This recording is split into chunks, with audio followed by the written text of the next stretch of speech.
Keep Nintendo Weird, my friends. Your boy Seth here, bringing you another episode of the Weird Nintendo podcast about loving weird Nintendo games. I got kind of a lot to talk to y'all about today. An exciting episode with Barry Carenza from Premium Edition Games. Head over to premiumeditiongames.com and check out their offerings over there. They're a physical publisher of physical independent games. I think they've branched out to other consoles now, but a lot of Nintendo Switch games over there. And I believe at the time, if I have everything correctly, granted, patrons do get early access to this show, but when this goes public, I believe their latest releases will either be going live soon or will have just gone live. So head on over there. I believe their latest releases are Raji, An Ancient Epic, and They Bleed Pixels. I don't know. My guest Barry is going to talk much more about that when we get into the episode proper, so definitely stay tuned to that. And links are, as always, in the episode description or the video description if you are watching on YouTube.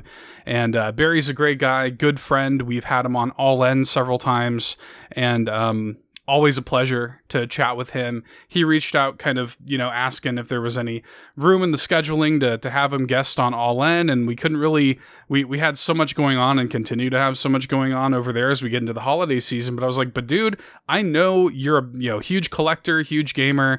I would love to have you on Keep Nintendo Weird if there's a game that you think is kind of weird or underrepresented. And I kind of threw in there, I'm kind of leaning more in the 3DS and Wii U direction right now, still kind of focusing on 3DS and Wii U games as we move into those eShop closures in March.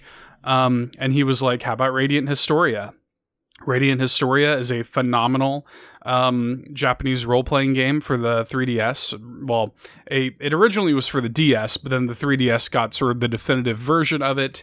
And that is what we're going to be talking about with Barry Carenza today, and it's going to be a great episode of Keep Nintendo Weird. Kind of a unique and interesting RPG that has totally flown under the radar criminally for a lot of people. But interestingly enough, I never know how these episodes are going to go. I don't keep notes in front of me. I don't have an agenda whenever we do an episode of Keep Nintendo Weird. It's just all about the passion, and I never know where the conversation is going to go. So it was really interesting when I sat down with Barry to record this one that, we talk about the game, of course, and Barry makes some excellent observations about the game, and there's certainly a lot of love for the game itself, but I think we get into a really interesting conversation that I'm glad we tapped into about the nature of preservation, about the nature of 3DS preservation in particular, about sort of the mindsets that we can have as passionate fans and kind of the realities of physical production. So he brings a very unique perspective, I feel like, to this conversation. And I hope you guys enjoy the episode as much as I do. So we're looking forward to that. But before we do, let's talk about a couple of things. So I want to point you guys to a couple of my friends' podcasts real quick. A couple that I have guested on here recently. A Gamer Looks at 40 that my friend Bill Tucker does, who is an amazing person, and he just does a phenomenal job on that podcast. He's been covering the Zelda series, and right now he's been releasing episodes about A Link to the Past. I believe Link's Awakening is coming up, and it's just been my total honor to get to contribute a small piece to that. So if you want to hear even more of my voice, look up A Gamer Looks at 40 and support that show. That's a very, very special podcast. And then I was just recently on the Nintendvania podcast with this guy Josh, who I've sort of been aware of for a little while. We have a lot of mutual friends, but he reached out and he was like, "Hey, can you come on my show? I'd love to have you." And I was happy to do it. We made it happen, even though he lives in Australia, so there's a massive time zone difference, and just a very passionate, well-spoken dude who puts a lot of love and care into his show. So Nintendvania, I definitely want you to check that out. I was on the latest episode of that show as well. Kind of, there was a time where I was guesting on shows a lot, and I've kind of taken a bit of a back seat to guesting, not it sort of happened organically because I've never turned down a guest invite, but I haven't been putting myself out there as much either as I used to because I'm just so busy. There's a Bayonetta 3 video review going up on the Carpool Gaming channel this week that I've been working hard on. Currently playing a ton of Sonic Frontiers, trying to get that together. Eric and I are going to do a huge review discussion for that on All In. And then we've got Pokemon coming out this week. That's going to be massive. In the middle of all of this, I don't know if this is picking up on the mic or not. My dog is here in my office with me as I record this intro. The poor baby's been dealing with a hematoma. Her head's all wrapped up. She's got a bed in my office. She's sleeping and snoring. I don't know if it's getting picked up or not. I just didn't have the heart to kick her out for this intro. Y'all understand. You're good. So it's been kind of a really busy time for me in my life right now. But I'm always so happy when I can put this show together. Keep Nintendo Weird is my baby. It's my passion project. And we've got some exciting stuff in the works. Probably going to be at least 2 more episodes, I would say, before the end of the year. I have one that I'm recording very soon, and then I have another one kind of in the works too. So anyway, I would expect at least 2 more episodes of Keep Nintendo Weird before the end of the year, and we're still going to continue to focus on 3DS and Wii U games leading up to March. I want to try to cover as many of these as we can. And your suggestions are always welcome and appreciated for those. If there's a 3DS or Wii U weird Nintendo game that's underrepresented that you think people should definitely, look at and buy, if you'd like to suggest a guest, if you would like to guest, and if it's a game that you're passionate about, I'm happy to chat with you. Just reach out to me and let me know. Either DM me on Twitter or, reach out to me on YouTube or whatever it is. Check out our Discord. We have links to that always in the show notes as well. So any way that you would like to reach out and talk about weird Nintendo games, I'm happy to facilitate that. But our patrons do get first pick on KNW episodes over on patreon.com/allinpodcast. We actually have now nearly 20 patrons, which is unbelievable.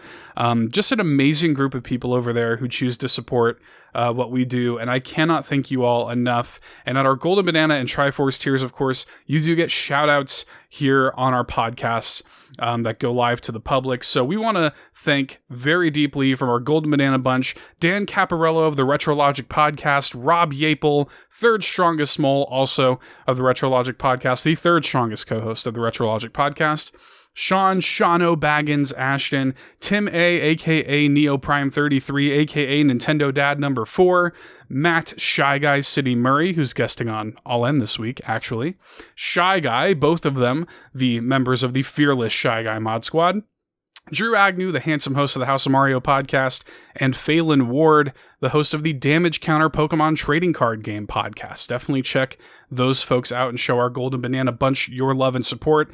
Moving into our Triforce tier, our ultimate Triforce tier patrons. Da-na-na-na! We have got Josh Vaughn, longtime friend and supporter and godfather of Tingle Love Tuesday. John Cummins, the third and final co-host of Retrologic, as well as the host of On Topic Retro, and just an amazing dude. One of the benefactors of our Bayonetta 3 giveaway that we did on Twitter. Just an amazing guy. Definitely support John and everything he does. The Globetrotting, Jet Set, and Sparky, Adam Caparello, the host of Retro Groove, Octorock 1982, with a brand new YouTube channel that you should definitely check out. And, of course, the fan favorite, the legend himself, the one and only Uncle Randy. Thank you so much for your support, Uncle Randy, who was actually on an episode of the $2 Hero Cast, which is one of 2 Patreon-exclusive podcasts. So there is a ton of perks on patreon.com/allinpodcast. And if you would like to join the ranks of the amazing people that I just shouted out, head over there and see what tier works best for you. If you can't throw any bones our way, I do understand. Look, we're getting into the holiday season. I've spent way too much money on video games this year, God knows. And my dog, the snoring one in the background there, has eaten up a lot of my money recently too. So look, I get it. But there is a way that you can support this show entirely for free, and that is by dropping some words, leaving us a 5-star review on the podcast service of your choice that allows for it. And I've got one that I want to shout out here from Shy Guy, one of the people I just shouted out, on American iTunes. Shy Guy leaves us a 5-star review that just reads, "Weird." That's the title, anyway. Weird Nintendo is best Nintendo. Seth and friends do a brilliant job exploring Nintendo at its quirkiest and thus finest. 5 stars. Thank you so much for that review, Shy Guy. An amazing person, an amazing friend, and that's the goal. That's the goal of this show. We love Weird Nintendo. It's all about the love of weird Nintendo games. And we are highlighting a very special one this week on the show with a very special person. So without any further ado, let's talk about Radiant Historia. Let's welcome Barry Carenza from Premium Edition Games to the show. And as always, let's keep Nintendo weird.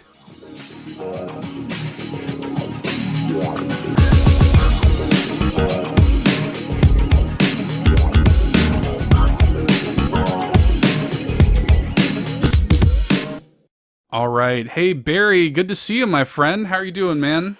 I'm doing great. Thanks so much for having me. Yeah, dude. I'm excited to do this for many reasons. So, Barry, you are from Premium Edition Games, among other things, various podcasts and whatnot. I definitely want to give you a chance to talk about yourself a little bit here, but I'm excited to do this because you are somebody who deals in the physical distribution of video games, and that's obviously a huge focus for this show and the love of these kind of underrated Nintendo games. And we're talking about a great one tonight. And we've had you on All In several times talking about this stuff, and I'm just really, you're the perfect person to talk about, and you're the perfect fit for this show. So thanks for taking the time out and coming on here. Oh, it's a truly honored to be here, and I always like sitting down and talking with you, Seth. So yeah, you said you want to do it. I mean, yeah, absolutely. Clear my schedule. Times. Yeah, in fact, I was so excited. I thought we were doing it last night. Like... Yeah, it hit me up last night. Like, it's tonight, right? And I was like, oh man, did I accidentally? I think I was in the middle of recording the Nintendo Drive when you sent that, and I was like, God, I hope not. I hope I didn't tell this dude Tuesday. So that would have been a nightmare.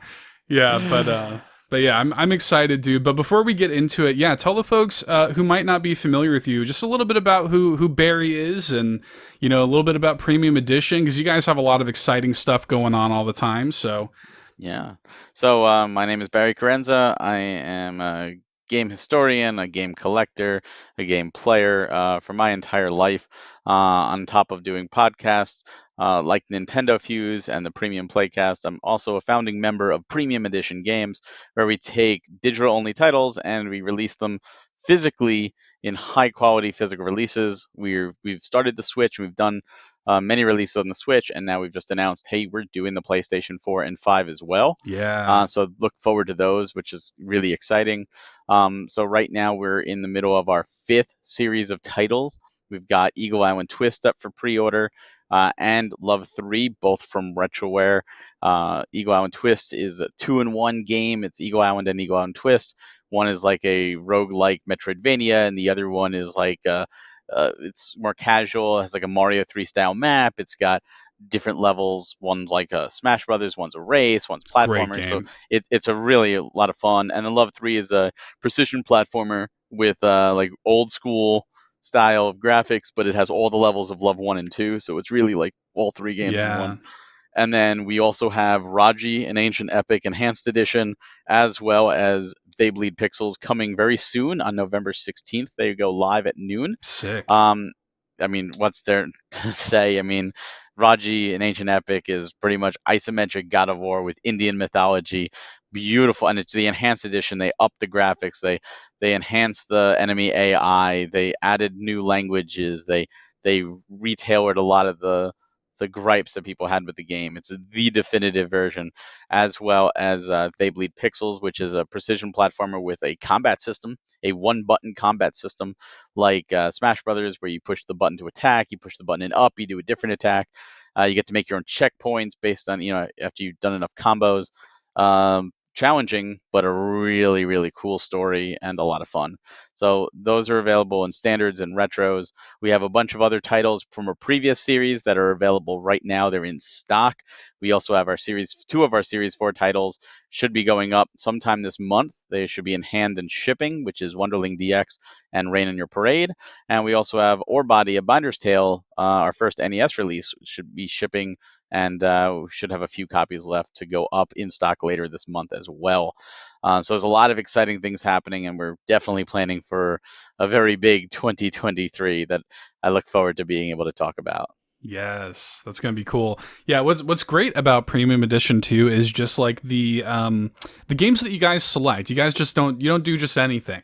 You know, you don't just like you're picking games that you've played, that you are passionate about, that you know are of a high quality, of a standard of quality. And what's a really great indicator of that? We do indie showcases every week on All In, our main show, and a lot of these games have been covered by All In. So it's like cool. The seal of quality, premium edition, All In stamped. You know, we love the guys at like Bitwave or now Yeah. Retroid studios, and then we, you know, Fred Wood's been on the show. You know, we've covered Raji on the show. Like a lot of these games have, you know, we've covered, and we can vouch for their quality. So Which is the funny thing, because you know we always do. We pick titles that we resonate with us, and we you know we definitely kind of curate our releases because we go slowly. We can afford to do that, and we want people to know that if they're picking up a premium release, they're picking up a high quality title on top of it being complete on cart. We're gonna try it with the game preservation to make love sure that all that. the games are complete on cart. But last time I was on All In was for Series 4, and you had just had Bitwave on, and it was just so funny Yep. because I was like biting my tongue. I was like, oh, I can't, you know, because we haven't revealed we were doing Wonderling DX yet, and I was like, oh my god, they're gonna flip Yep. when they see that. And it was just so funny. It was great. That was, yeah, that was a great moment for us. And we, you know, I had a feeling there. I had a feeling there. I was like, there's got to be something, you know. Yeah, we had just had Bitwave had just recently rebranded and everything, and Wonderling DX was kind of coming out, and those guys are great. So yeah, I love the curation of premium, and yeah, we were a big fan of what you guys are doing, and it's cool to have you here. You're somebody. So I got to ask about this, Barry, because you had said, and I reached out to you, and we were talking about doing this episode. You had said you have a complete 3DS collection. That is correct. Oh my god! Like I got to know a little bit about that. Was that something you were just there day one picking up everything, or No, I was a day one 3DS owner, ambassador twice actually, because I got one for my wife as well. So we were there day one, Pilot Wings Resort and Super Street Fighter, you know, 4 3D yeah, edition. I think it was Asphalt 3D, and those are the Super Monkey Ball. That was my first like pickups. Rayman But and whatnot? Rayman was there. Yeah, I didn't pick that up Yeah, at launch. But no, it was one of those things where I loved the 3DS. I would get the games I wanted, but over time I would pick up cheaper games. And it was about 2016, 2015 to 2016, I started to realize that there was a change in like systems and releases, physical releases. And I looked at the Vita and I was like, well, the Vita is going to be like the next Saturn, and the Wii U is going to be like the right. next Dreamcast. So I'm going to go and get those sets now while they're still available. And then I decided to pull up a list of the 3DS. I'm like, well, since I'm here, and GameStop had a bunch cheap, so I started grabbing them. And I pulled up a list, and I was like, I'm like 40 games away at this point. Like, I might Might as as well well. just go for it. And what's funny is when I was looking at that list, you know, a lot of them were some Lego games I missed, a lot of cheapo games. But I remember distinctly seeing a few games that I was like, I don't even remember seeing these.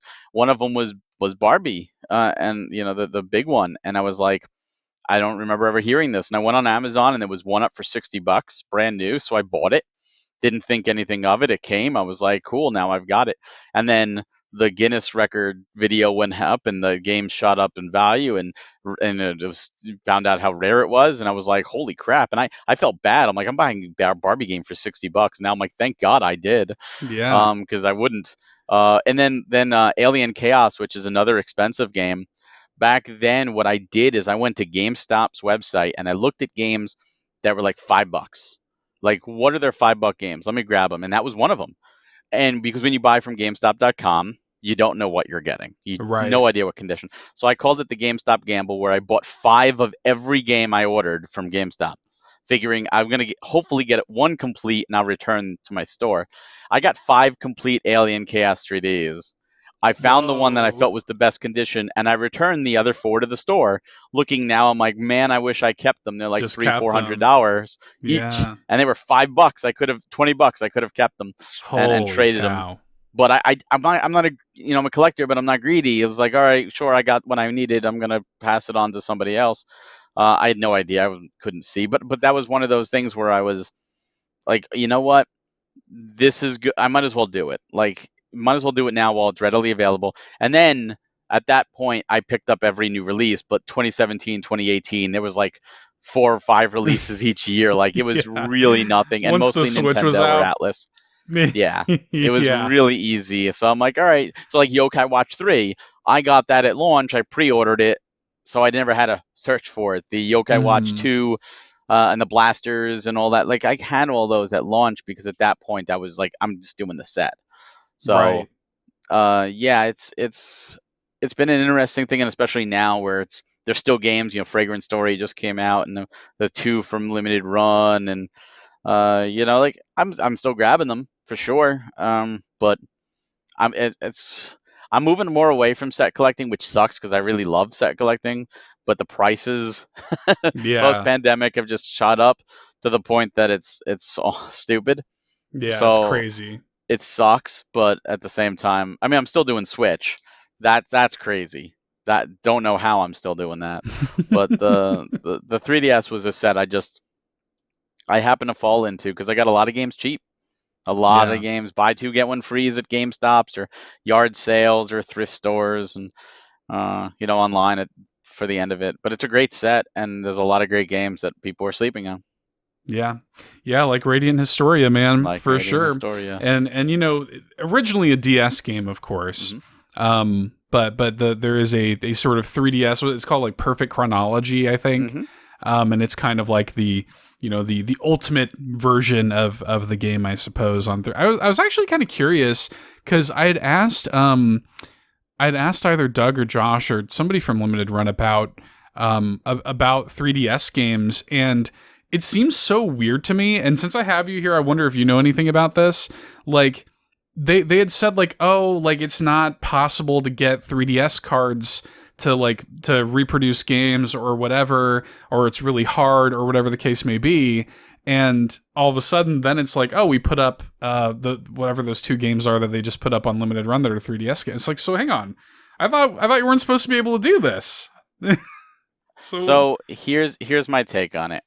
The 3DS, like the DS, like the Vita, like the Switch, like the PSP, they're all proprietary media, right, meaning only Sony can do the UMDs and the Vita memory, the memory cards things, or the memory game cards.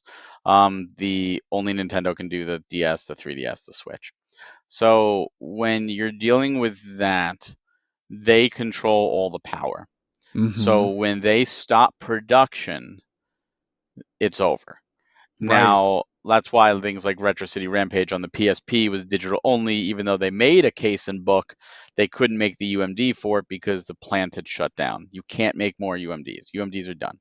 Vita cards, the same thing. They're done. Sony has ended it. They're discontinued. They can never do it. The same with the DS and the 3DS. Now, what happens is you have to put your game you have to like request it and put it in the schedule. So each mm, game, each company has their own minimum. And I don't remember what the 3DS minimum is, so I'm not even going to say it because I don't know.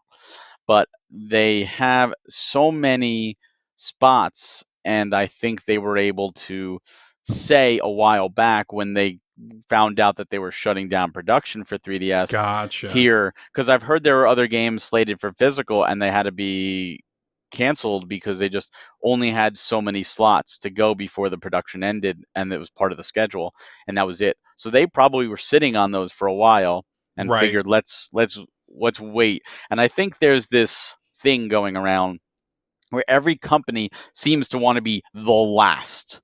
We have right, the last ever. Like the Vita, Nicholas still has those 3 games, and they're sitting on them because they can't just produce 1 or 2. Like, they have to produce minimums. And it's almost like we want to be the last. And Limited Run has Revenge of the Bird King. And where's that? That was supposed to be a reward for buying all the Vita games. Well, I think they're holding on to it to be last. And I could be wrong. That we saw the same thing with the Wii and with the Wii U, and we're seeing it with the 3DS. Those games from Limited Run didn't come out until after Fragrant Story. It was like, oh, yeah, there was Limited Run did the Tui collection, mm-hmm, and then Andrea Drios or 2 or whatever was put out, And I'm like, no, this is the last 3DS. And then Fragrance Story is like, we're the last. And the Limited Run like, hold my beer, we're the last. Yeah. So very well could be that. And I could be wrong, but it feels like, that's why Nicholas has been holding on to those Vita games. It's like, they told us it was coming, and that was 3-4 years ago. Where is it? Why are those games not Right. out yet?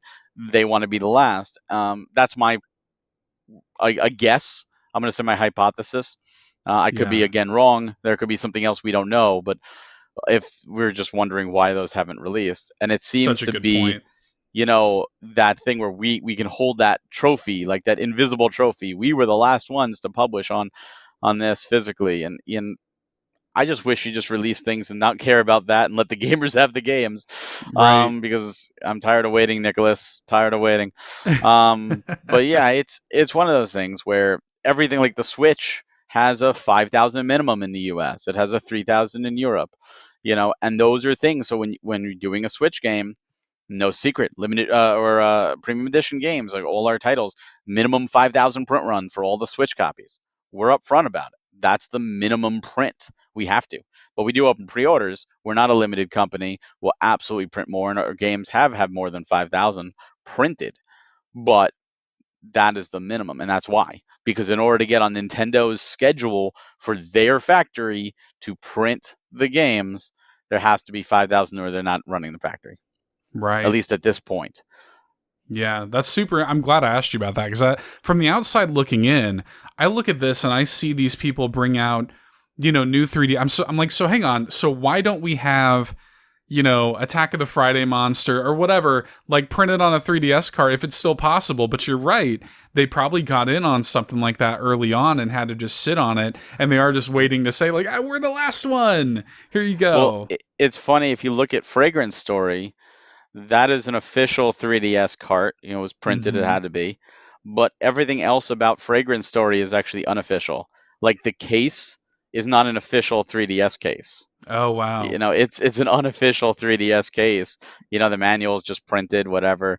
And it's really interesting because they could, I guess they couldn't get in on that, but they were able to get the carts printed.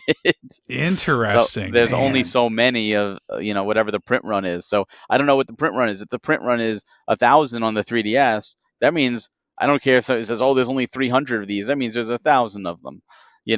If Yeah, the print run was only 500, then there's 500 of them. Like whatever the print run is, that is the minimum there could be. Which right. is why if you see companies like Red Art Games, they do with like their PlayStation 4, they do the 999 series. This is Mm-hmm. the 999 series. That's because 1,000 is the print run for PlayStation. So they take one away, so it's less than 1,000, and like America, like most people, if something is 1999, Right. 1995 as opposed to $20, 999 series. That's why it's that way. It's that way because it's the minimum print run they can do, Man, and they what an marketed it. interesting business, dude. This is a It very is. interesting business. I find it interesting. And Yeah, so I do anyway, too. yeah, it's cool. I makes sense why you work in it, Barry. Makes sense. Well, dude, I'm so excited to because preservation is really important to me and obviously to you, and it's really cool because of course people can emulate or whatever all day long, but I like to be able to highlight these games while you can still legally and easily get a hold of them. It's kind of, when it comes to Radiant Historia, it's become a little bit of a pricier game. Especially now, I think the perfect chronology for 3DS is somewhere in that like $120 range at this point.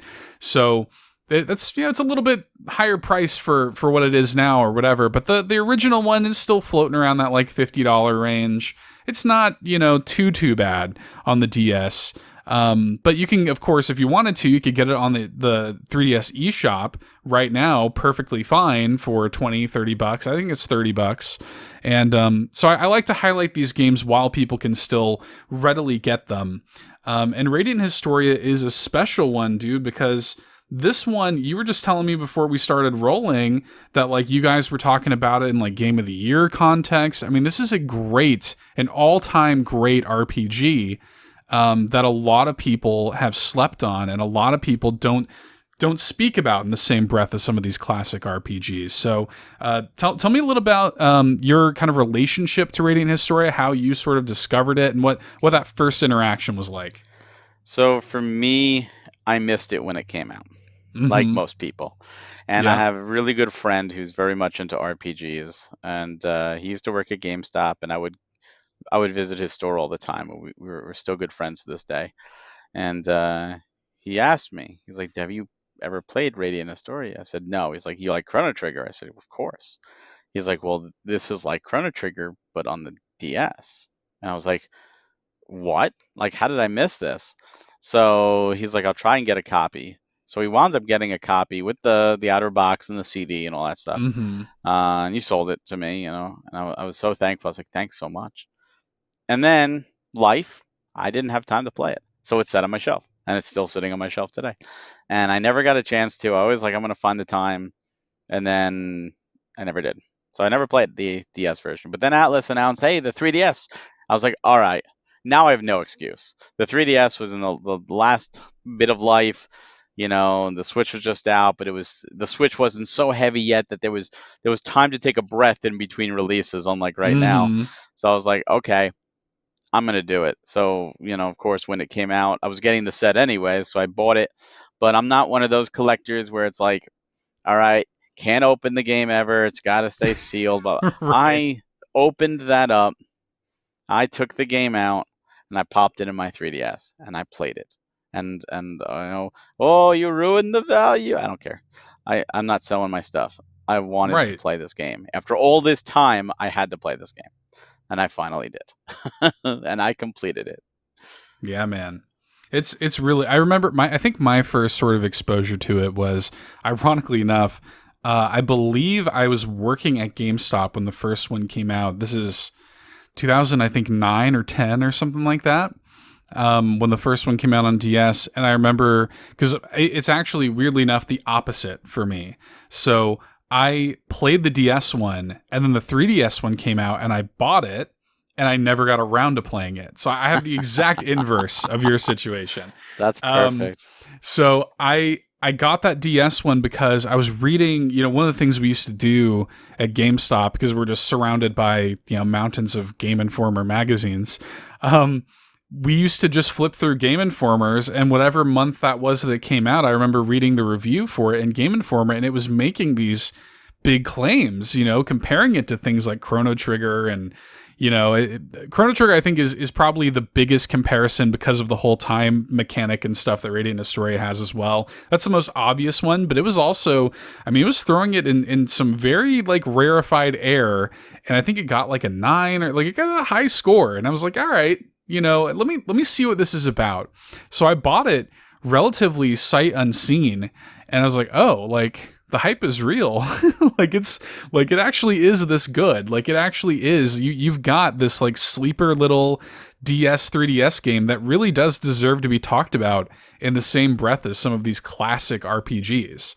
Like it's excellent. Yeah, it exceeded every one of my expectations, and I played a lot of RPGs over my life, a lot of handheld ones, a lot on the DS, and it was just one I just missed. So whenever if I miss a game, if there's a definitive edition, I'm always going to shoot for that. Like if I'm going to Right. play it, I might as well play the best version of it, or the quote unquote best version. And I some of the things like the artwork, is hit or miss. Some people like the new one, some people don't. Some people prefer the old one. I like the new one because that was what I was introduced to.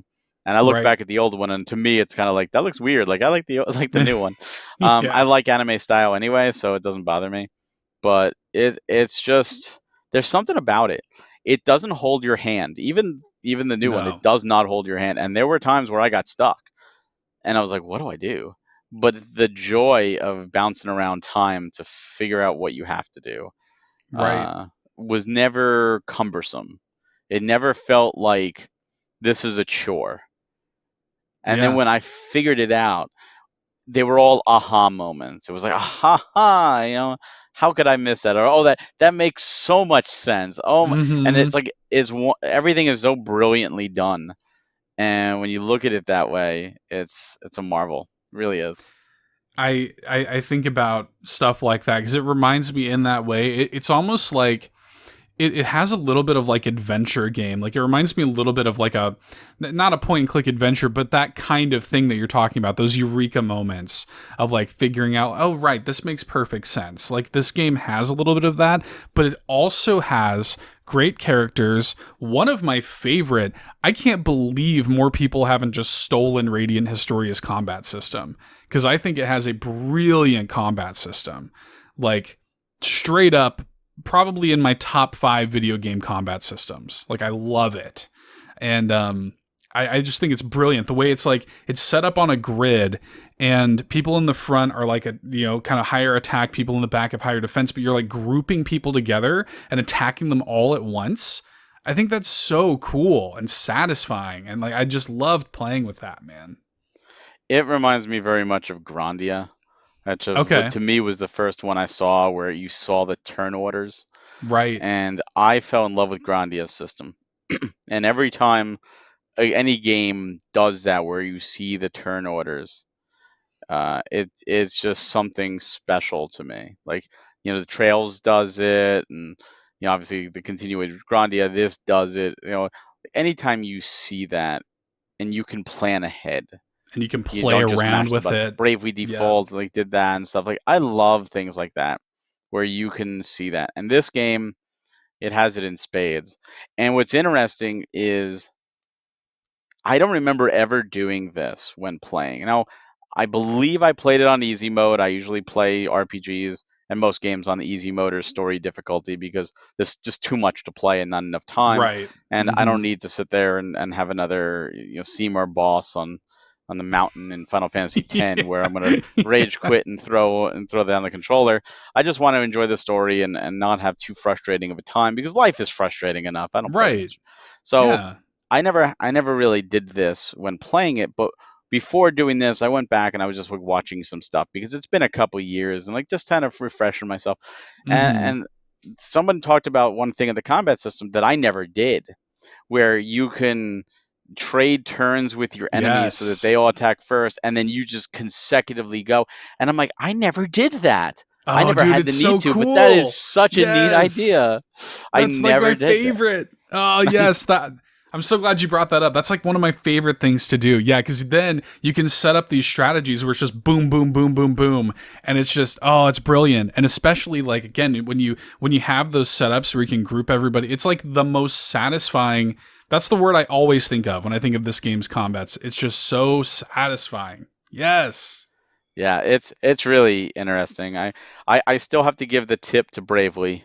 I think Bravely Yeah. Default is the best just because when you're fighting weak stuff, you could just every off max Brave on 4 characters and just beat the crap out of them.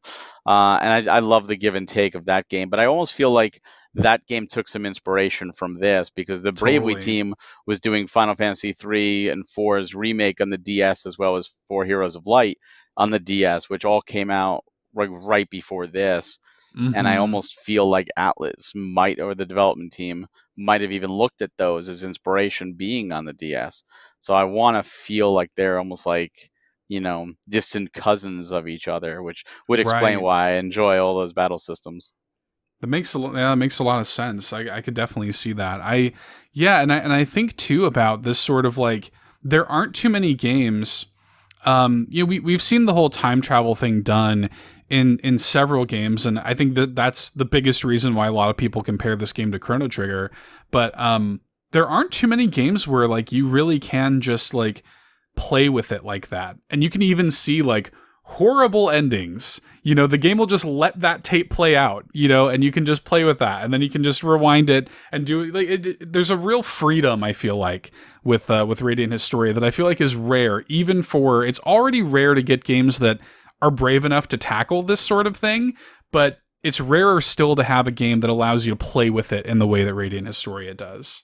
It reminds me very much of a visual novel, like a Mm-hmm. good tree-based visual novel where Good you call. do get to see the bad endings. And I know a lot of people go like, "Oh, visual novels aren't for me." And if you want good storytelling, visual novels, they have it in spades. And a good visual novel will give you those choices, like a choose your own adventure book, where you get those trees and you get to see the bad endings play out. And sometimes you need to see the bad endings in those games to gain knowledge so that you go back and know what to do and how to resolve Mm-hmm. the situation. And that's exactly what this game does. This game does just that. It is pretty much a visual novel RPG. And it's so funny that a lot of people don't realize that, or maybe they never make that connection because a visual novel, there's no gameplay, and this game, there is gameplay, of course, but it's still that same, the ability to take knowledge that you shouldn't have and bring it back. Almost like your future self coming back and be like, "Oh, dude, let me tell you, do not eat the tacos. Do not. You will be regretting it. Eat something else. Yeah. Like something like that." But obviously on a more grander scale. Like, I love that the story allows you to do that, and with the new one with perfect chronology, there's a third timeline. Because the cool thing in Radiant Historia is you're bouncing between the two timelines, but they added a third timeline which changes up everything, and it's really interesting to see. Like, oh wait, these two characters are here together. This isn't supposed to happen, but it's Yeah. it's almost like a what if, to be able to play that out. But it's canon, as far as I'm aware. It's a Right. it's a canon timeline. So it's really interesting to see them. And I think when they got to go back and do that, they got to have fun. They got to say, let's do something crazy because we're given this opportunity. Very rarely do you have a chance to enhance a game you're done. You're either doing a sequel or whatever. You don't often get an enhancement, and especially a niche title. Right. What we get to enhance this game. So in addition to all the little features, that's something I think they really just had fun with. Like, let's add a third title, like Monkey Wrench, throw it in, let's go. But it's interesting because it doesn't affect the other two, because there's that balance between the two where you have to bounce between them to progress. This one Right. almost exists as a separate thing that has no effect on the others, but it's almost like a what if scenario. I love that they were able to throw that in there. Yeah, oh, that's so cool, man. I had heard that. I've seen all the little like features. I've got to play the perfect chronology because and I have heard too, just in the community, of people who, like you were kind of touching on, who prefer the original version either for art style things, or I guess, again, I haven't played the 3DS version, but I had heard something about the economy is a lot stricter in the 3DS one or something. I can't So touch on. I never had problems. yeah, I know they added a lot of things. The quest givers show you a little icon that they give quests, which is mhm. like quality of life. There's a map, maps Yeah. to areas, good quality of Yeah. life stuff. One of the things I found funny, I was watching someone talking about it, like, oh, well, the new one has an easy mode, and it's why would you ever do that? I want to play games for the gameplay. So I like the first one better because it doesn't have an easy mode. I'm like, you don't have to play an easy mode, dude. Like, it's an You can just option. play What how the you heck? want to play. It's like Yeah. giving people options is never a bad thing. But yeah, I mean, if you were to play it now, like if you were like, I've never played it before, from my perspective, I'd say go with the 3DS because they had the time to Yeah. enhance it. That's just not to say the original DS doesn't have merit, because it absolutely does. And if you have the time and you want to play them both, Yeah. I would start with the DS version and then see what changed in the 3DS. Yeah, that'd be an interesting perspective. I'm curious. I do want to just. There's just no time, dude. But I would love to play that 3DS version just to see, because it's been a long time since I played that DS one, and I was kind of like you. I was kind of looking at some old videos and stuff, and kind of falling back into it, and wanting to see kind of the new art style and stuff for the 3DS version, which just like it's there. I have it. I just need the time to play it. And I remember the original. And I'm sure that the additional content adds a little bit of length to it, but I remember it being pretty like manageable lengthwise. I think I mean, I could be totally off base about this, but I feel like it was probably like 30, 40 hours, something like that. Yeah, I think it's 30 to Yeah. 40, and the 3DS version allows you to load your game without going back to the home screen, and it also Oh, allows you a cool. quick save. So you can actually like create almost like a save state, Oh. because it's portable. You can do it to a quick save state, and then of course when you load that back up, it disappears. But with life, sometimes it's really nice to have that. It also lets you retry if you die in battle, which is another nice thing. It's costly, Oh, but yeah. it lets you do that if you haven't saved in a while and go, oh my god. It lets you not lose some time. But as always with RPGs, save often. Always save. Always Always save. save, dude. Yeah. So yeah, that's really cool. I've gotta make the time to do that. And I'll be curious to see like it is interesting to have like you don't often get situations like these in video games where like you were saying it's rare that somebody gets a chance to come back to the well, enhance the original thing, change things here and there. And you know, and then to have like a pretty clear split like even within its own fan base of like what some people prefer and what some people don't. You don't see that a whole lot. And Well, I mean, you don't. I mean, unless you're Sony, right? Sony likes that's to just true. redo that. But I mean, look at anything. Like look at Star Wars, right? George Lucas did the Yeah. special edition. What happened? Some people love the special edition features. Some people, oh no, purists keep the original. I hate that they did this and they're always the touch ups. The truth is you're never gonna make everybody happy. So Right. when they did the stuff to the 3DS, that's what the developers wanted to do. They chose. No one put a gun to their head and said, you must do this. So this is what they wanted. If you don't like it and you say, oh, I don't like the art style, I know you could actually purchase it's DLC, the old art style, so you could switch back and forth, What? which is, yeah, it's so weird. That's But weird. you know what? You can still play the original DS. Like the Right. game doesn't just like vapor disappear or you're screwed. You can still play the original version and enjoy it. But there's a lot of quality of life improvements and there's added content. And I think you should give it a try. And if I you can say appreciate that. like, oh, Yeah. I just can't get over the art style, like that's your deal breaker. Like again, personally, I like it, but if you just don't like it, you either pay while you can to switch it, which is ridiculous. It should have been there from the beginning, That's wild. or Yeah. you play the original, or like that's it. Like there's voice acting too in the 3DS. All the major characters now Right. speak, which is cool. And I mean, you could turn it off. You don't have to have the speech, but I mean, I like the speak. I think they did a good job with the voice acting. Yeah. It's great. It's English too. I was surprised. Like they actually put That's English voice acting cool. in a late 3DS game, where An like English Etrian dub. Odyssey Nexus didn't. It was all Japanese. It was like, oh, we just rush this out quickly. Let's get it out. That's so crazy to me. So the English, I'd be curious. That's probably going to be the number one thing for me is because I really do like the characters in this game. And I like the party and I'll be curious to hear like when I go back to it someday how those people sound in comparison to how they sounded in my head when I was playing it originally. Now they actually have like canonical voices and stuff. Yep. That's gonna be weird. But again, you could at least turn it off if you if it's weird for you. Yeah, But yeah, yeah, that yeah. I really like because this game I feel like has a I don't want to say like a non-traditional cast of characters, but like you it doesn't fall. I feel like this game bucks against a lot of like tropes a lot of the time.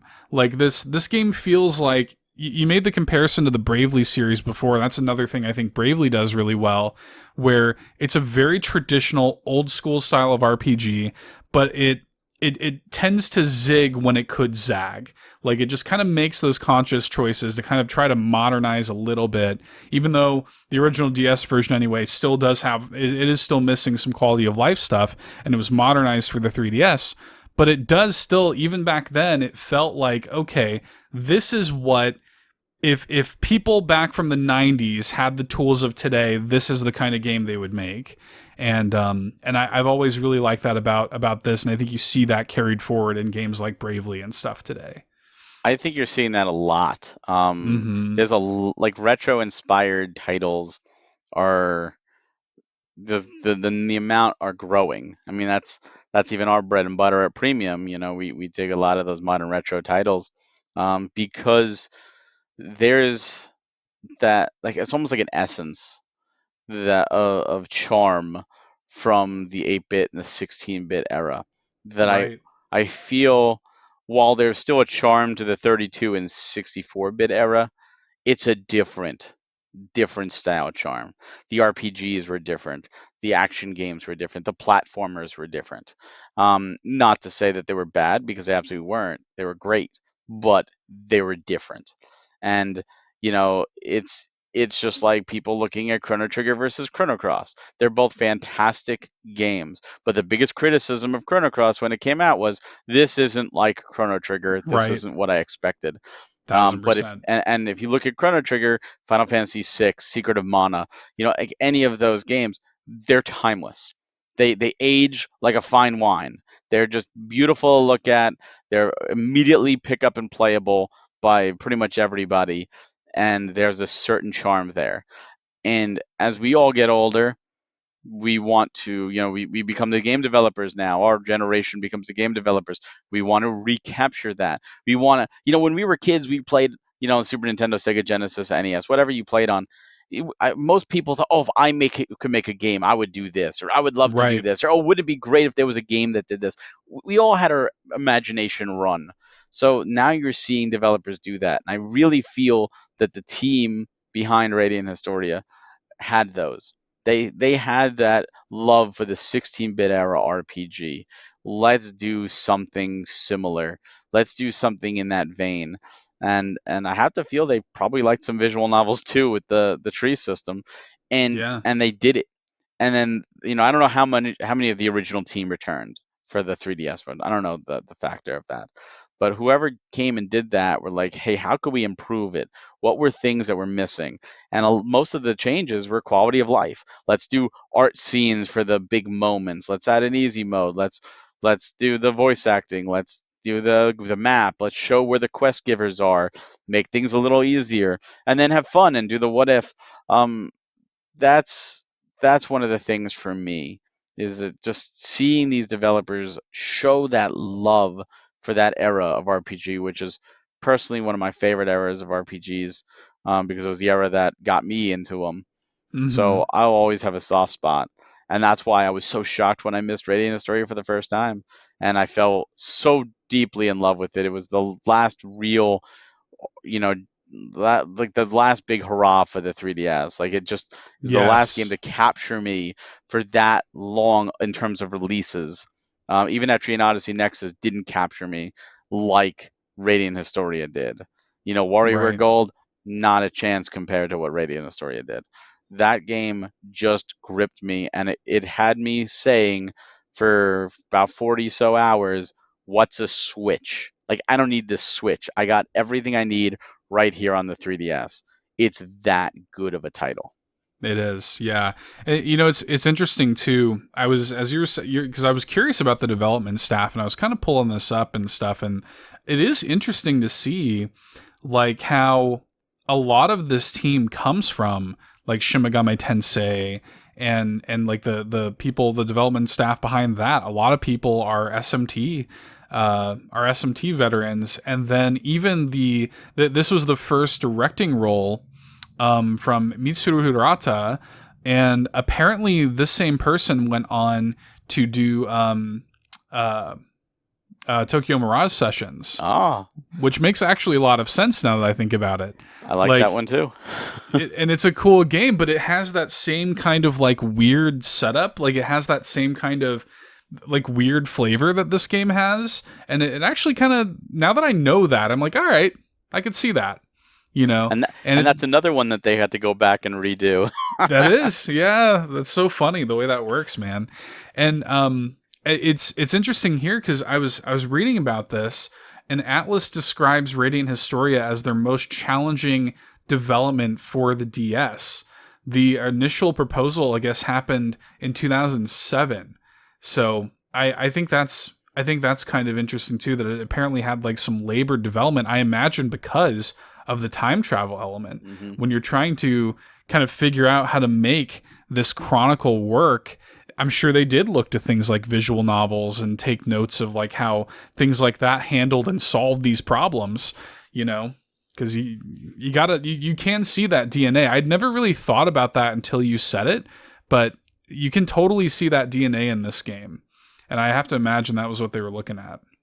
I mean, whenever you're dealing with anything complicated, or Mm-hmm. truthfully, if you're dealing with anything simple as well, you're going to get scrutiny. You're going to release it to Right. the players, and players will find. It's almost like there's a group of players that will purposely try and nitpick and find things that do not work, just for the sake of going on there and ragging on the developers. Like, ah, I found this, you didn't do this, or you know, this is inconsistent here, and it's just enjoy the game. But there's always those people that try and do that. So even a simple game, tying up loose ends, making sure everything's consistent. It's like if you ever watch a TV show or a movie production, they have people literally their job is consistency. Their job on set is to make sure that the bowl is in the same spot for every scene Right. and the picture frame is in the right angle and everything is consistent. So even if they take 100 takes, that when you're watching, you can't tell. And are there mess ups? Sure. There's tons of little mess ups here and there. And of course, what does the internet do? They rag on it when they see it. Starbucks in Game of Thrones, boom, big Oh, thing. You know, people just seem to always look for the negative and they don't embrace the positive. It's like life is so short. Focus on the positive. Have some fun. Ignore the inconsequential negative.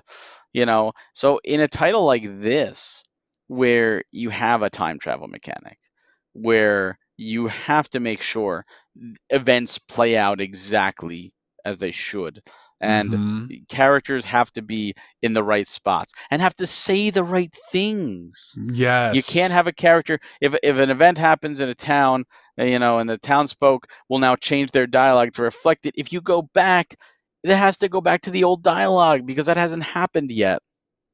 There's a lot of those little things that they had to do, and I'm sure that was taxing.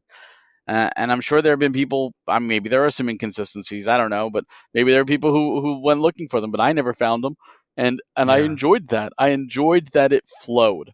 It flowed Right. properly to me when playing the game. Everything made sense, and that had to be an insanely Herculean task to accomplish. So props to them. They did a Yeah. phenomenal job. Big time, yeah, because you have to when you have a game like that where we were just praising earlier the way that you can play with it and take those puzzle pieces out and jumble it around and play with those kind of narrative Legos and things like that. But to make that also cohesive and to make it flow and to pace it as well as this game is, yeah, it really, to me, that's more impressive. I know this is a big thing to say, but to me, that's more impressive than what they did with Chrono Trigger. Like, because Chrono Trigger is a classic game, of course, but like Chrono Trigger has like its beats. You don't get to play with the story as much as you do with this one. And the fact that they pull it off even half as well as they do is incredibly impressive. So Yeah, there's something really special, and the fact that the people, because this is a niche title, it just flat out yes, is.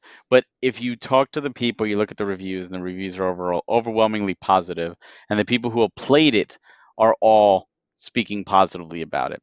That's rare. There's even the most critically acclaimed games have their naysayers. Like, oh, I don't like this game, or oh, this game wasn't for me.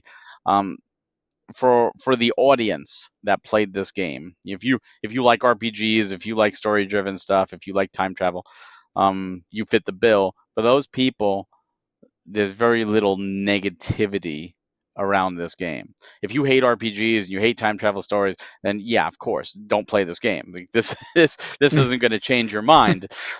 This game is clearly not for you. But it's nice to see such positivity and it's nice to see such praise. And I feel bad because I feel like this came out so late in the DS era. It was like 2010. The mm-hmm. 3DS was right around the corner, literally right around Mm-hmm. the corner. It was what, 2011 it came out? Yeah. Right. Or March 2011 or something. Yeah, it I was think March that's right. 2011. So it was like right before the 3DS. And then when they did the 3DS remake or the enhanced version, it was after the Switch came out. So it was at the Right. end of the 3DS life cycle. So I feel like they're always late, and I'd love to see this game get a port to the Switch. Like I would Metopia too. got a port, so they could port 3DS games. I'd love to see this game get a port, get Perfect Chronology ported to the Switch. I think it would be amazing. And of course, if that happens, it's going to happen after the Switch 2 is out because naturally they've got to be late to the party. Uh, Yeah, but that's how we'll know. That'll be the that's true sign that a Switch 2 is right around the corner. Is it'll be a month after the Switch version of Radiant Historia comes out. To your point, I was looking at this as you were talking. So check this out. The Nintendo DS. This is actually later than I thought it was. North American release February 22nd, 2011. So you're wow. talking like weeks before the 3DS. Before the 3DS, yeah. And then the 3DS version, February 13th, 2018. Which so is the Switch 11 almost months after a year. the Switch. Yeah. So like, like it's like it's like wrong place, wrong time. It's like the Bad Luck Brian meme with this game, man. And that is as a result, you got people that sleep on it, and I do hope. I was the last episode of this show we did was on Tamagotchi Life, and in that episode, that was a sentiment I made because you're porting something like Miitopia, which I like Miitopia or whatever, but I'm like games like these, like there's so many 3DS gems like this that really do deserve that second shot at life on the Switch. Yeah. Like this game's begging for, especially now. We are in an absolute RPG renaissance right now. And like if you released Radiant Historia all cleaned up and pretty for the Nintendo Switch, it would stand toe to toe with all of these other amazing games that are constantly coming out now. Ugh. Yeah. There's so much. I mean, God, the 3DS is filled. You talk about Tamagotchi Life, which is actually the same series as Miitopia, really. Yeah, technically, yeah. So that could be there. I mean, talk about like Fantasy Life was a phenomenal 3DS game that could use it. Ever Oasis, yeah. Like there's so many on the 3DS, and this game, it's all up to Atlas, and Atlas has been supporting the 3DS very, very much, and or they supported the 3DS too, but they've been supporting the Switch. And it'd be really nice to see that. I mean, we had to pretty much beg for Persona. We finally got Persona. Yeah, how wild is that? Let's get this over. Come on, like I feel like the Switch is perfect for a lot of these older titles to have a new home. Now I don't know the sales of a lot of the 3DS ports, Sushi Striker, how that did, and how Miitopia did, and stuff like that, but I think that there's still a home. There's still an audience. And it's a 5,000 print run. I guarantee if they printed 5,000 of this from Atlas, they would be sold out within seconds. For sure. Seconds. Plus, there's always the digital. Put it out there. Atlas has some great, great titles. And, everyone, if you say Atlas, most people think Persona or Shin Megami Tensei, which is a shame because there's so many other great titles that they have under their belt and IPs that they have under their belt that most people have never heard of. I would love an Etrian Odyssey collection. I mean, there's like 7 of them or something like that, counting Mystery Dungeon. Like, and they're all in the 3DS except for 3. 3 was the only one that didn't get a remake because the 3DS died. Like, I don't know how they would bring them on the Switch because of the whole draw on the mechanic. Maps and whatnot. But like, that was such a great series. Like, let's do that. Let's give it a new life. So I don't know. I would love to see it. I don't think we're ever getting a sequel. I don't think this game is sold ever get a sequel. And I think that's what the third timeline was kind of them doing. It was like, hey, this is like your semi-sequel. But yeah, I would be all for getting a Switch, and that would probably get me to play again. Like if there was a drought, that'd be a drought for sure. I don't often replay games, just because there's too many games I haven't played yet. But that would be one of, like, if I ever replayed it again, it would be a Switch or a Switch 2, whatever. And I would definitely purchase it again to show my support for sure. I'd be all about that, dude. What's funny is like I think because like the 3DS version that I have is still like sitting there staring at my face. I haven't even considered the possibility of bringing this to Switch. Yes, make this happen, man. And it's and to your point about Etrian Odyssey, this one doesn't have any like strenuous like touchscreen stuff. Like you could transfer it right over really easily. So that would be great. They did that with the Mega Man ZX games, right? On the the Zero ZX collection, where Yep. they had the bottom screen, which didn't have a Little lot, just mini as like a one. tiny little thing, and you could push a button and enlarge it.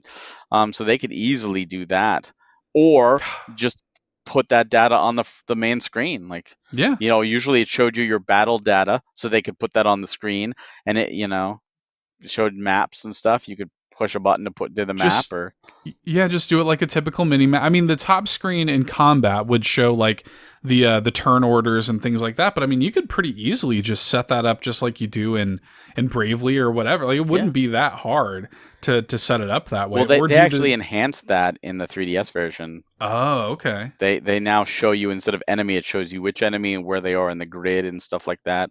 So they Oh, actually give cool. you some more details, which is cool. Yeah.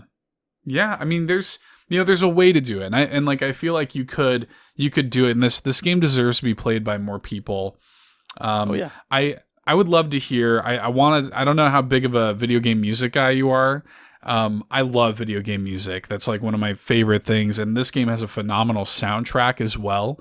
That is Yoko Shimomura, the legendary Yoko Shimomura, and it's really it's been a joy for me to kind of like go back and listen to this soundtrack again, just even removed from the game itself, just hearing like these tracks, because she just does such a phenomenal job every single time.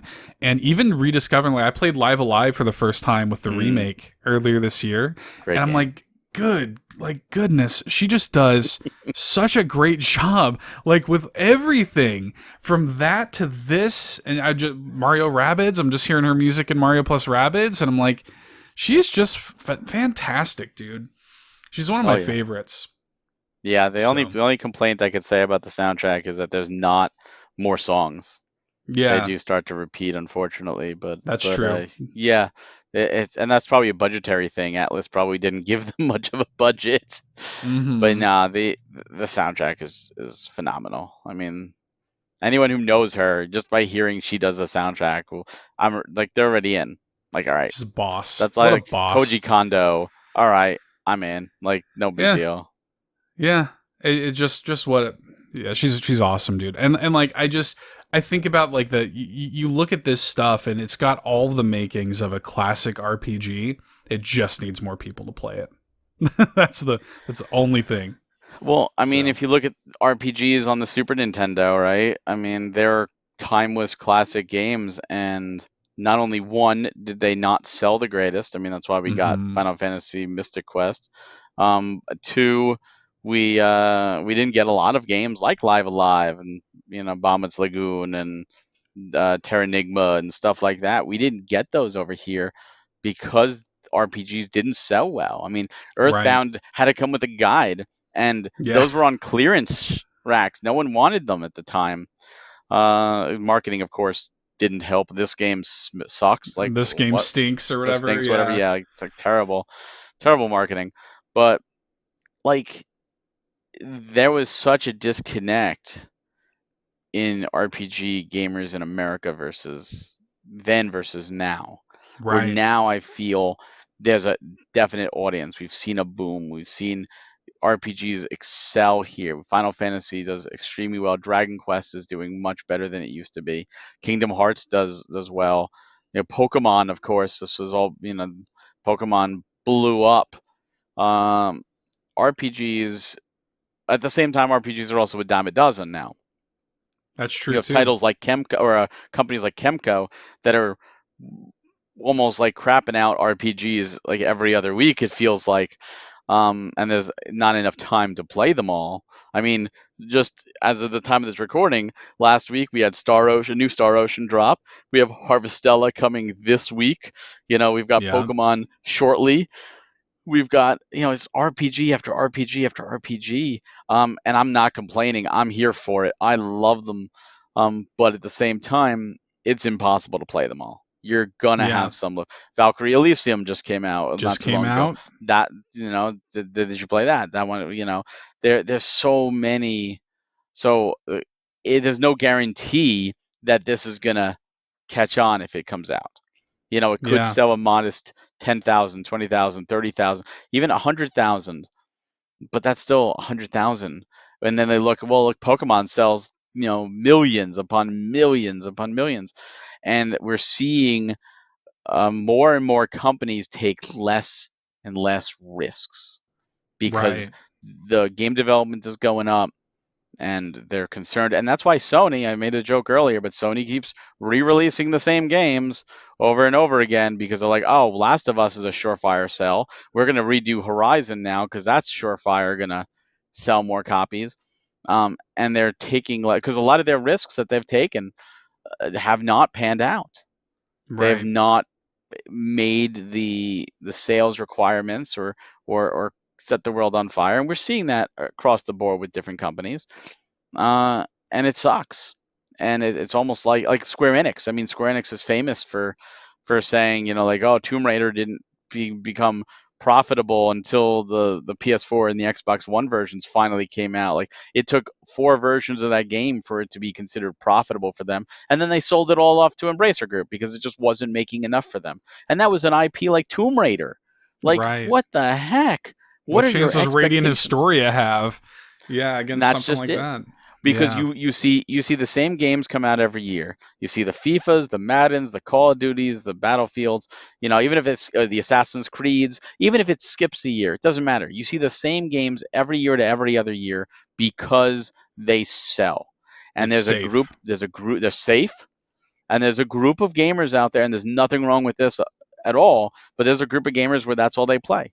They Yeah. buy like 4 games a year. They buy, new Madden, new FIFA, new Call of Duty, maybe the new NBA or maybe Battlefield or some other first-person shooter, and they play maybe Fortnite. Like, that's it. That's all they need, and that's fine. And there's like millions of those. But then you have all those other titles that just fall under the radar. So while I would absolutely love to see this on Switch, and I think it would be a no-brainer, Atlas could be looking at it and go, what's it going to cost us to port the 3DS version and make the conversion? And then how much can we sell it for, and how much profit are we going to make? And how many copies are we going to have to sell just to break even? And if Right. they do that number and the number is 100,000 plus, they could look at it and go, is it worth our time? If that number Right. is 500,000 plus, do they think it could sell 500,000 copies? They look at it and go, I don't know, the market's pretty. And of course, they're going to look at how well did Shin Megami Tensei 5 do? How well did Persona 5 do? How well did Persona 5 Strikers do? They're going to look uh, at all these other things, and they're going to judge it based on that. And that's Yeah. the sad truth. They're going to judge it based, even though they're two very different things. They're very different. They're going to judge, and it sucks because a lot of games don't get a chance because of it. And maybe they looked at Radiant History and said, we gave it a second chance. As you Right. pointed out, at a terrible time, but Yeah. we gave it a second chance. Well, of course. That's like putting out a movie against a Marvel blockbuster and then You going, don't do oh, it. well, we're going to put it back in theaters against the new Star Wars film. Well, the movie bombed. Well, no crap. Put it Right. against lesser titles, and you'll have a better success. It's like people are making the joke about Sonic Frontiers. Sega's doing this whole thing right now with Sonic coming back. It's Sonic Frontiers. It looks great. I'm excited for it, but they're putting it up against God of War. They're Yep. putting it up a week before Pokemon and right after Harvestella and and, Bayonetta. and Bayonetta Yep. 3 and Star Ocean, and it's like you're literally putting the game out to die because Yeah. it's not going to sell as well. It's going to sell great, but it's not going to sell as well as it could. And then they're going to say, well, Sonic didn't sell as well. Maybe we should move away, or maybe we'll try something different, even if Sonic Frontiers turns out great, because that's what they're going to look at. They don't look at what it Mm-hmm. goes up against. And there's a lot of great movies and TV shows that have died because they went up against something bigger. It's like time slots. It's like, on TV, like the Super Bowl, obviously the most watched thing. Like putting up something brand new against the Super Bowl, you're setting it to die. Back when Yep. Friends was big, if you put anything in the time slot that Friends was on or Seinfeld was on, you were guaranteeing it death. Like you just don't compete at that point. Those shows were too big.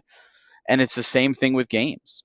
Radiant Historia came out uh, right before the 3DS launched, when people were looking to the next thing. And even though the 3DS didn't catch fire right away, It was a niche title on the DS, which sold gangbusters, second best Right. selling consoles of all time.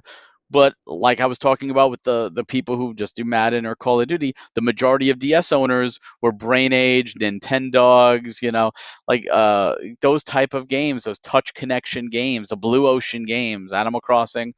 They weren't niche JRPG gamers. Yeah, So right.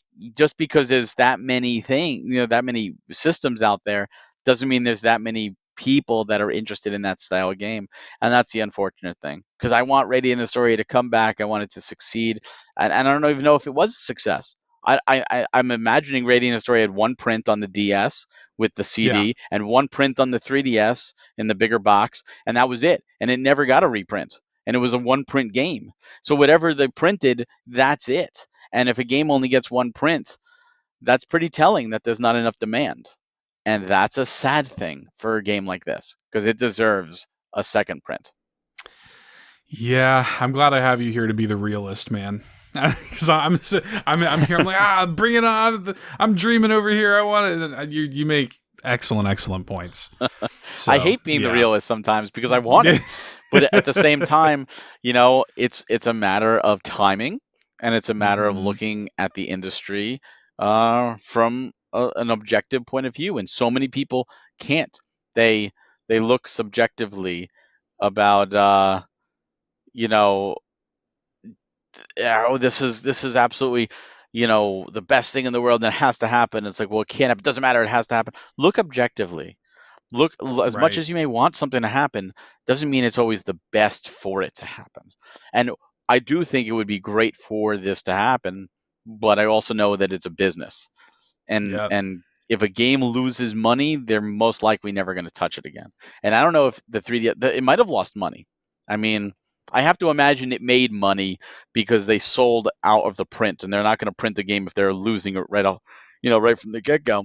But I don't think it made enough money for them to say let's keep it going, and that sucks Yeah. because there's a lot of games like that. I think you're probably right. Yeah, and I think too, and there's a lot of this going on as we near the 3DS eShop closure and the Wii U, of course. eShop closures in March. There's a lot of people who are kind of like going back to the well and trying to, and they're trying to kind of clear out their collection. I mean, this may be the last avenue you have to play it, especially with Perfect Chronology, the sort of definitive edition. You may need to go ahead and just grab that 3DS version while you can. Yeah. Might be it. Might not get a Switch port or whatever. Go ahead and grab it now. Get it while the getting's good, man. And that's one of the negatives to consoles that have, I don't want to use the term gimmicks, but I'm going to use a specialty or special way of controlling or Right. special format. And the DS and the 3DS are sister systems, and they had that unique thing with the two screens. That was really unique the way it was done, and especially with the bottom screen being a touch screen. Now, this game doesn't really utilize that, but it's harder. I have to imagine it's harder to take a DS or a 3DS game and bring it. Not saying it's impossible. I'm saying Right. it's harder because of those versus let me bring a PS4 to a Switch or a PS3 to a Switch or a Switch to an Xbox. Those have to be easier because the controls are very similar and the graphics capabilities are comparable. And maybe you can up the graphics or lower the graphics or whatever, but the input is the same. The controllers have the same buttons. Back in when the PS2, the Xbox, and the GameCube were competing, there was this big thing with GameCube ports because they only had 3 shoulder buttons as opposed to 4, and GameCube ports had to get creative on what they do, and it was harder for developers. And a lot of games didn't get ported to the GameCube because of that reason, because the Yeah. controller just didn't, unfortunately, have that extra controller button, the shoulder button. And that's a big factor when porting a game is ease of accessibility. And unfortunately, this is on 2 systems that are harder to port. Again, not impossible, but if it's harder to port, that means it takes more work. And if it More takes more work, work, more that money. means it costs more money, which means it would have to sell that much more just to recoup. So if there was some kind of deal, if Alice did like a pre-order, said, hey, if we do it, we're going to do a pre-order, and if we could pre-order and get 100,000 units, we're going to go ahead and take your money, and we're going to port this game over because there's enough demand. And if they could gauge demand that way, and there are a lot of companies are doing surveys. Alice has done surveys. Sega's Right. doing a survey right now about the mini consoles. And I think surveys are a great thing. I think if Atlas did a survey about this game, was there demand, and they saw, and if 10,000 people went on it, and let's say 8,000 of them said yes, and they go, great, 8,000 people said yes, they would buy it. We can't do an 8,000 print run. We're Atlas, you know, we can't afford to do it with the porting process. If it was already digital, like what we do is our game's already digital. If a game has to be ported and we have to do that, that obviously has to factor in because it costs money and it costs time. So I can't imagine. Maybe they'll talk to Capcom, what they did with the ZX. Maybe they'll talk to Nintendo and say, Yeah. hey, how did you do it with Metopia? Can you help us? And I'm sure Nintendo would, and Nintendo often will help out developers like that and get a credit or whatever. And I wish they would. I wish they would say, yeah, sure, bring your 3DS games over to the Switch. Absolutely. Here's how we did it with Metopia. Here's how we did it with Sushi Striker. Yeah. Because there's an audience. But again, Nintendo's only done it with those two titles, I think. Not Oh, a Captain lot. Toad, but that was originally a Wii U game. So Yeah. so it's like, okay, you know, what about Nintendo's other titles? They have the Mario and Luigi games. They're all on the DS or the 3DS. Stranded, man. They could do a Yeah. whole collection, and they're not touching it. Those they're Dylan's Rolling Western and that whole series, Box Boy. You know, Right. there's a bunch of Nintendo owned IP. People have been asking for Kid Icarus Uprising. Let's get that. Yes. Where's that? Metroid Samus Returns. Any of the Zelda games, Ocarina of Time 3D and Majora's Mask 3D, or Link Between Worlds, or Triforce Heroes. Where are those? Phantom Hourglass, Spirit Tracks. So who knows? That we can't say what the future is going to have, but I have to imagine that's one of the reasons that we haven't seen a port. And I mean, if the Switch is a perfect system for it. They could bring it to the PS4 if they wanted to as well. Not as much demand, I would think, there, but still, they could do it, but they haven't, which means their schedule's full or they don't find it profitable. If they don't find it profitable, it's pretty much dead in the water, unfortunately. Yeah. Well, look, you and I'll be freaking out about it if it Oh happens. yeah, You'll sell at least 2 copies, Atlas. yeah. Atlas, spend the money to port it for 2 copies sold. Just for us. But you have to Just print for at least us. 5,000. So what you do with those other 4,998 is up to you. Nah. They'll figure it out. Well, we'll just have to buy those 2. How about You know it? what? That'll be expensive. Are you putting up? Oh, How much are man. you putting up, Seth? Let's go. We're gonna have to figure out how we're gonna split this, man. I'm gonna need a lot of people to listen to this episode, buy a bunch of premium edition games. We're gonna figure this out. Oh man. Well, I appreciate you coming on and chatting about it. I think it's important to have conversations like this, and again, and especially as we're facing a lot of these realities, man. As fans of games like this, we're having to face a lot of this stuff.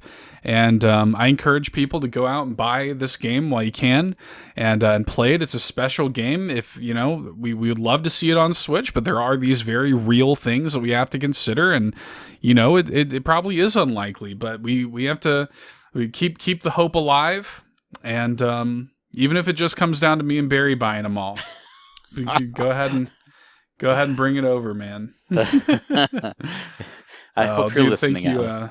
Yeah, I hope you're listening too, Atlas. Come on. I only begged you vocally for Persona 5 for how many years, and you just now did that, so cool. Well, dude, point people in your direction here as we wrap up. How can people follow you online and Premium Edition and keep up with everything going on? Sure. So you could follow me on Twitter. I'm at Hawk Hellfire. You could find me on YouTube with Nintendo Fuse, youtube.com/Nintendo Fuse, or nintendofuse.com, and Nintendo Fuse at Twitter, where we do bi-weekly podcast every other Monday night at 8:30 p.m. Eastern. So the next one is this upcoming Monday.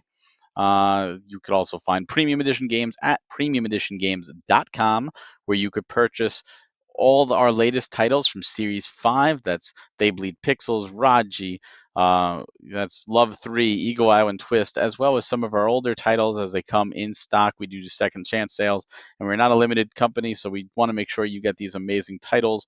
Also, you can follow us on Twitter at Premium Edition 1, and everywhere else between Twitch, YouTube, Facebook, the like, just at Premium Edition Games. Awesome. Yeah, and you guys will, of course, find links to all of that stuff in the video and episode description. And yeah, Barry, just again, thanks so much for coming out, dude. It was so much fun.